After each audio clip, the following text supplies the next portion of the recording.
Hi friends, இன்றைக்கி பார்த்தீங்கன்னா ஒரு வாஷிங் மிஷின் லைனும் ஒரு washing machine tap plus kitchen sink tap தான். ஆல்ரெடி இங்கே கேசிங் பைப் ஒயரிங் நீங்கள் ஆல்ரெடி பார்த்துருப்பீங்க. அதே வீட்டில் தான் இப்போ ஒரு சில்லற வேலையாக நிறையா இருந்துச்சு. ஆனால் நம்ம மெயினாக பார்த்த வேலையை மட்டும் வீடியோ எடுத்திருக்கோம் பாருங்கள்.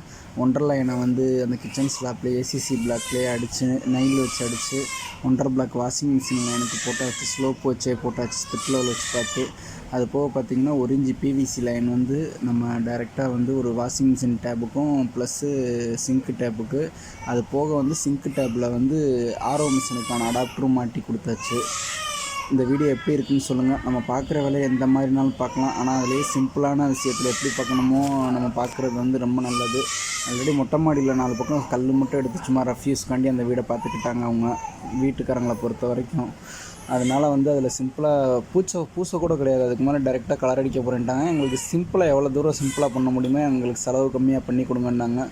பாருங்கள் நம்ம எந்த மாதிரி பண்ணி கொடுத்துருக்கோம். நம்ம பண்ணது ரைட்டாக தப்புன்னு மட்டும் சொல்லுங்கள். ஏன்னா நெயில் கிளாம்ப் வச்சு அதை ஒரு ரூம் மாதிரி யூஸ் பண்ண போகிறாங்க. வெளியில் 1 இன்ச்சு 1.5 இன்ச்சு இழுத்து வந்துடும். அதனால் சோராக இருக்கிற மாதிரி யூ கிளாம்ப் வச்சு ஹெவி கிளாம்ப் போட்டு நம்ம டேரெக்டாக வந்து ஏசிசி பிளாக்கில் ஃபிக்ஸ் பண்ணி கொடுத்தாச்சு. பார்த்திங்கன்னா உங்களுக்கு தெரியும். அது போக ஆப்செட் நிறையா இருந்துச்சு. ஆனால் டேங்க் நல்லா ஹைட்டு 3000 லிட்ரு 3500 லிட்டர் டேங்க் வச்சுருக்கனால ப்ரெஷர் நல்லாவே இருந்துச்சு. நம்மளுக்கு லைனை பொறுத்த வரைக்கும் எத்தனை எல்போ போட்டாலும் ப்ரெஷர் நல்லா இருந்துச்சு. ஆனால் அந்த இடத்துல வந்து அந்த மாதிரி ஸ்டெப் பை ஸ்டெப்பாக காமிச்சிருக்கிறனால நம்மளால் ஒன்றும் பண்ண முடியல. ஆனால் ப்ரெஷரேஷன் வந்து ரொம்ப நல்லா இருந்துச்சு. பார்த்திங்கன்னா உங்களுக்கு தெரியும் தண்ணி வர்றது. ஓகே ஃப்ரெண்ட்ஸ், இந்த வீடியோ எப்படி இருக்குன்னு சொல்லுங்கள். மறக்காமல் லைக் பண்ணுங்கள், கமெண்ட் பண்ணுங்கள், சப்ஸ்கிரைப் பண்ணுங்கள் ஃப்ரெண்ட்ஸ். உங்களோட ஒவ்வொரு லைக்கும் எனக்கு சப்போர்ட் மோட்டிவாக இருக்கும்.